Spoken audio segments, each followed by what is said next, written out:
मनुष्य जीवन में सबसे बड़ी भूल हमारी, हम प्रभु को जिस क्षण, जिस मिनट, जिस समय विसार दिया, विस्मरण कर दिया, सबसे बड़ी भूल। पछताना पड़ेगा जब ये हमारा आखिरी समय, शरीर का अंतिम समय आता है।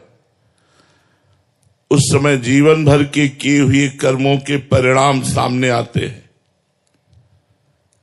और उसके अनुसार उसकी आकृति निश्चित हो जाती है कि कुत्ता बनेगा, भूत बनेगा, पंछी बनेगा, कीड़ा बनेगा, क्या बनेगा उसी समय।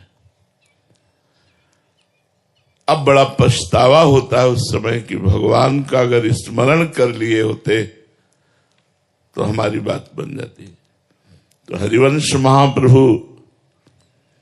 अपनी कसम दे के कहते हैं, मेरी सो भैया कृष्ण गुण संचु। तुम्हें हमारी कसम है, तुम कृष्ण के गुणों का गान करो, भगवान की लीला कथा का गान करो, मनन करो, चिंतन करो, नाम जप करो। ये कहते हुए सावधानी बरतने की बात कह रहे हैं। कुत्सितवाद विकारहि परधन सुन सिख मंद परति बंचु। ए मंद बुद्धि, इस अमूल्य जीवन में 6 विकारों पर विजय प्राप्त कर लो। षड विकार जित अनघ अकामा, काम, क्रोध, लोभ, मोह, मद, मत्सर। काम, कामना, क्रोध, द्वेष, लोभ, धन और भोगों का, मोह, परिवार का, अहंकार, कर्ता भाव, मत्सरता, ईर्ष्या, ये मेरे से आगे बढ़ता जा रहा है। अगर ये द्वेष आदि दोष रहे तो साधना करने पर भी आनंद का अनुभव नहीं होगा। इसलिए महाप्रभु कहते हैं, कुत्सितवाद विकारहि। गंदी बात बोलना बंद करो, जबान को पवित्र रखो, असत मत बोलो, द्रोह, अश्लील, मिथ्या भाषण, ये हमारी जबान को अपवित्र कर देते हैं। वाणी पवित्र रखो, 6 विकारों पर नजर रखो कि कहीं हमारा परमार्थ रूपी धन चुरा तो नहीं रहे हैं। अनग, निष्पाप हो जाओ मनुष्य शरीर में। इसी में पाप नष्ट कर सकते हो, नहीं भोगना पड़ेगा प्यारे। अभी समझ में नहीं आ रहा क्योंकि अभी भोग आए नहीं हैं दंड रूप से। जब दंड रूप से आएंगे तो ऐसी व्याकुलता, ऐसी परेशानी कि आप सोच नहीं सकते हो, सोच नहीं सकते हो। बड़े बड़े ऋषि मुनियों को भोगना पड़ा तो आप लोगों तो सोच लो क्या हो। तो इसलिए महाप्रभु कह रहे, मेरी कसम, ई परलोक सकल सुख पावत। तुम विश्वास करो, इसलिए कसम दे करके कह रहे हैं कि इस लोक और परलोक के सारे सुख तुम्हें प्राप्त हो जाएंगे यदि आप भगवान का नाम जप करोगे, भगवान के गुणों का गायन करोगे। मणिगण पुंज ब्रजपति छाणत, हित हरिवंश कर गही कंचु। कीमती कीमती वस्तुओं को, जितने भी संसार के लोक परलोक के हैं, वो सब मायामय हैं। इनसे भगवान की तुलना थोड़ी हो सकती है। भगवान को छोड़ करके कह रहे, ताई कबों भल कहाय न कोई, गुंजा ग्राही परसमणि खोई। पारसमणि को छोड़कर कोई गुंजा उठावे, कंचन को छोड़कर कोई कांच ग्रहण करे, कामधेनु के दूध को छोड़कर कोई चावल का धोवन पीवे, ऐसे भगवान को छोड़कर संसार को भोगना है। जिस समय कोई ये नियम ले लेता है कि मैं गंदा आहार नहीं करूंगा,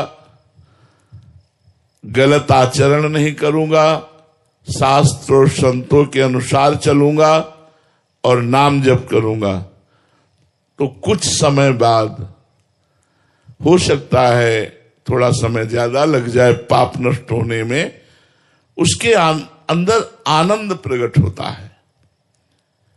जैसे विषयों के सेवन में क्षणिक आनंद होता है, भगवान के आनंद को कहा गया अखंडानंद, रात दिन वो आनंद बना रहता है।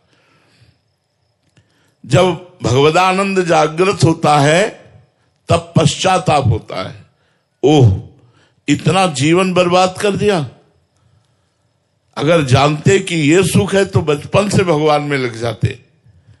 इतना परमानंद का जब अनुभव होता है तो उसको एक पश्चाताप होता है कि इतने दिन व्यर्थ गए, अगर हमें सत्संग पहले मिल जाता तो मैं भगवदानंद में डूब जाता।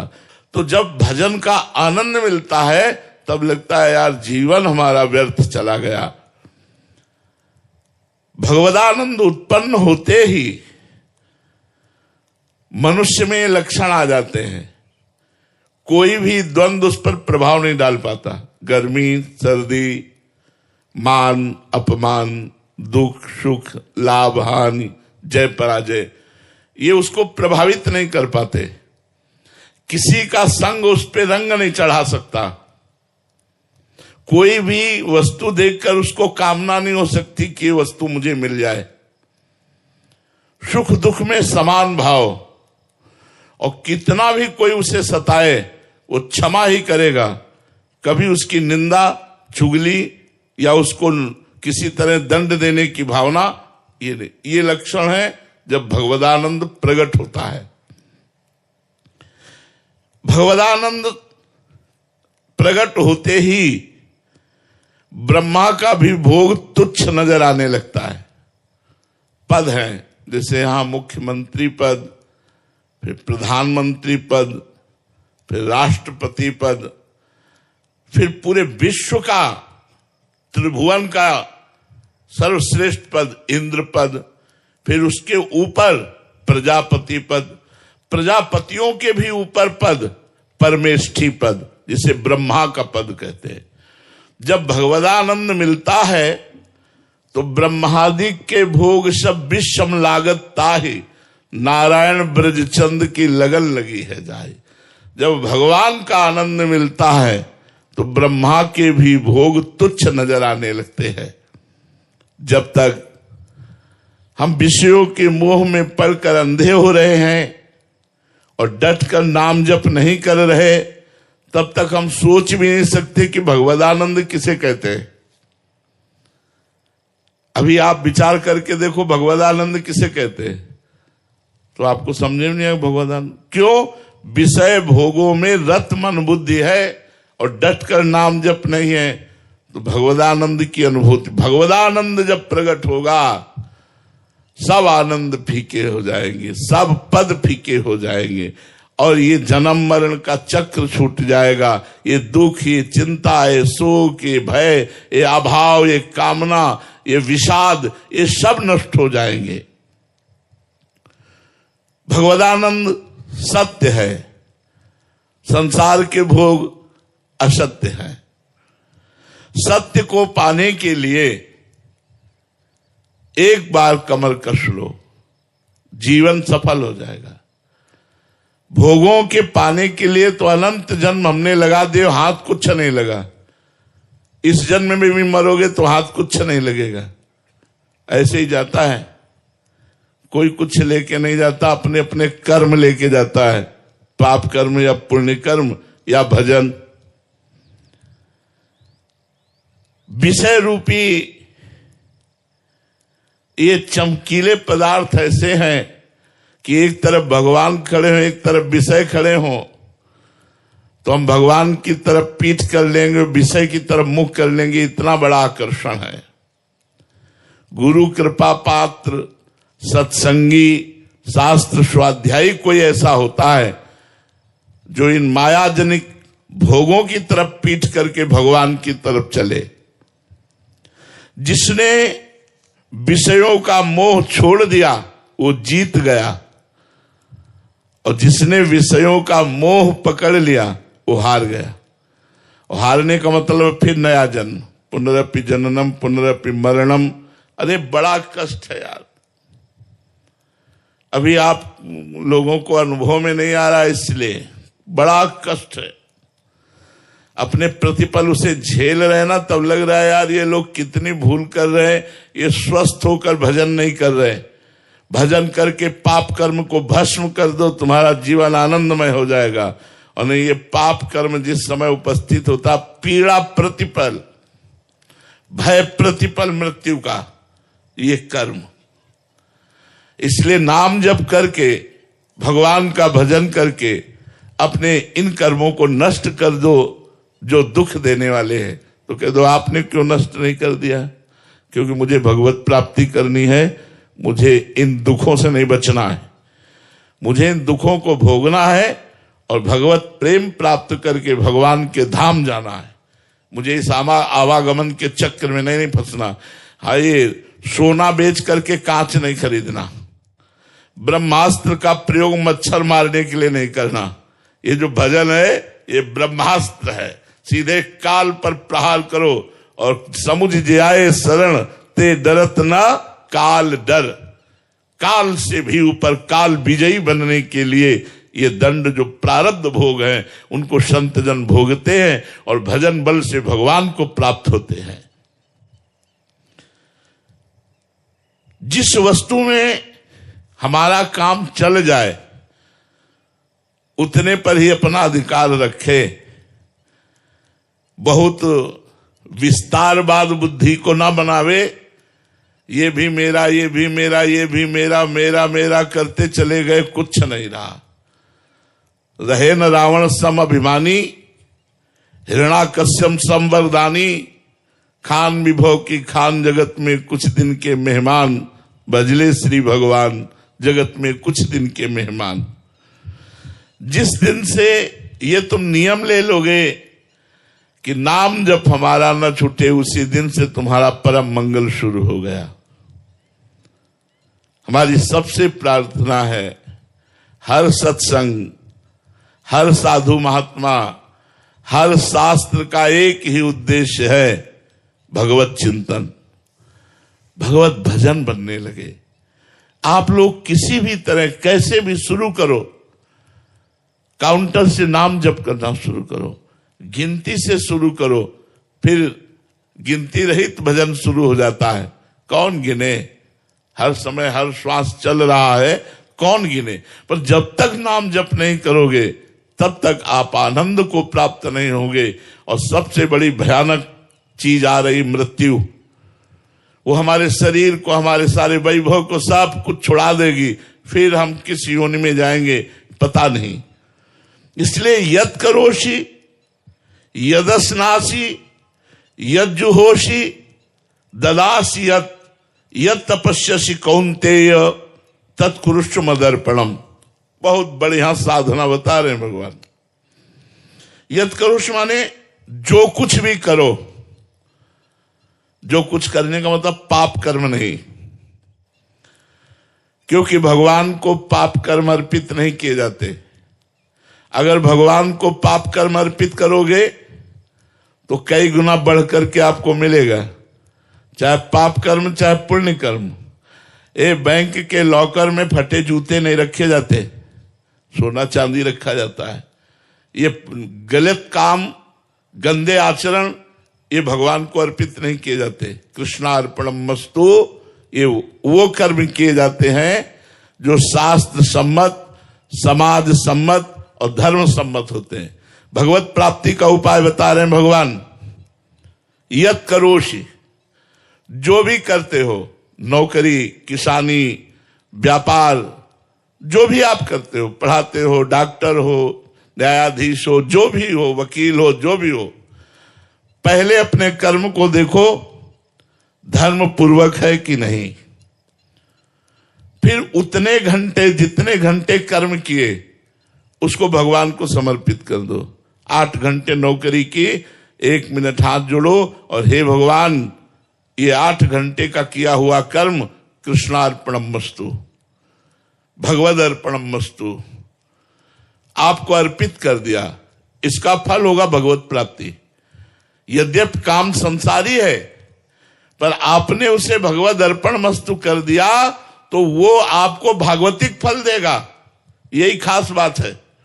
यत करोषि, भगवान ने ये नहीं कहा कि ये ही करो, बोले यत करोषि, जो कर रहे हो वो मुझे अर्पित करो। क्या जाता है यार, 4 घंटे 5 घंटे में ध्यान आया, 5 घंटे को कृष्णार्पणमस्तु कर दिया, 2 घंटे को ध्यान आया, 2 घंटे में कृष्णार्पणमस्तु कर दिया। यदश्नासी, जो खाओ बिना भगवान को अर्पित किए हुए मत पाओ। देख लो तुम्हारा कल्याण हो जाएगा। अगर घर में ठाकुर जी विराजमान है तो भोग लगाओ पहले उनको। यदि बाहर कहीं होटल आदि में पा रहे हो तो 1 मिनट के लिए रुक जाओ, थाल सामने आवे, हाथ जोड़ो और भगवान का स्मरण करते हुए मानसिक भोग लगाओ। हे ठाकुर जी, हे कृपा सिंधु, आपकी कृपा से जैसा भोजन आया है आप इसे स्वीकार करें और फिर उनकी जय बोलकर राधा वल्लभ लाल की जय और फिर पा लीजिए। लेकिन वो भोजन मांस रहित, प्याज लहसुन रहित, ऐसा अगर पवित्र भोजन है तो भगवान को भोग लगेगा, अन्यथा नहीं। तो यत करोषि, जो करते हो वो अर्पण करो। यदस्नासी, जो खाते हो वो भगवान को, और पानी भी पियो तो भगवान का नाम लेकर पियो, राधा राधा राधा राधा। जल भी पियो तो भगवान को अर्पित करके पियो। यज्जुहोषि, जो कुछ पवित्र कार्य करते हो, तीर्थाटन गए, धाम आए, जो भी ये सब यज्ञ के अंतर्गत आता है वो भगवान को अर्पित करो। जैसे वृंदावन आए, अब वृंदावन से बाहर जा रहे हो तो हाथ जोड़ा, वृंदावन को प्रणाम किया, हे वृंदावन धाम, जो शरीर से, मन से, वचन से अपराध बने हो क्षमा करो, और जितने घंटे हम आप में रहे, जो भजन किया वो सब आपको समर्पित करता हूं, कृष्णार्पणमस्तु। ददासियत, जो दान देते हो, कपड़ा लत्ता, भोजन, रुपया, पैसा, औषधि, जो किसी को देते हो उसमें पहले भगवान को देखो कि मरीज के रूप में भगवान है, गरीब के अंदर भी भगवान है, ये जो भूखा प्यासा बैठा है इसके अंदर भी भगवान है, और फिर उसे भोजन दो, वस्त्र दो, जो भी दोगे दान, और उस दान को कृष्णार्पणमस्तु, भगवान को अर्पित कर दो। यह तपस्यासी, जो तपस्या करते हो, जैसे मौन रहना, गर्मी सहना, सर्दी सहना, उपवास करना, व्रत करना, जो भी आप भगवान के लिए कष्ट सहते हो, यह तपस्यासी, वो कृष्णार्पणमस्तु कर दो। कौन्ते तत्कृष्ण मदर्पणम, हे अर्जुन, ये सब जो मेरे को अर्पित करते हुए मेरा स्मरण करता है वो मेरे को प्राप्त होता है। जो करो भगवान को अर्पित करो, जो खाओ भगवान को अर्पित करके पाओ, जो आप तीर्थयाटन आदि करो भगवान को अर्पित करो, जो दान करो भगवान को अर्पित करो, जो भजन साधन में कष्ट सहते हो वो भगवान को अर्पित करो, और नाम जप करो, इसी से तुम्हारा परम मंगल हो जाएगा। आप विश्वास कर लीजिए, अगर नाम जप नहीं करोगे और साधन नहीं करोगे तो पशु की तरह जीवन व्यतीत हो जाएगा। क्या तुम खास बात क्या भोगते हो, क्या भोगते हो? जो तुम भोग रहे हो पशु भी भोग रहे हैं। जैसा तुमको अच्छे अच्छे पदार्थ खाने में आता है, उनको अपने भोजन में आनंद आता है। जैसा तुम्हें अपने बच्चे प्यारे हैं, ऐसे उनको अपने बच्चे प्यारे हैं। जैसे तुम बच्चे पैदा करते हो वैसे वो बच्चे पैदा करते हैं। जैसे तुम नींद लेते हो वैसे वो नींद लेते। अंतर क्या रह गया? अंतर ये है कि हम साधना करके भगवत प्राप्ति कर सकते हैं। हम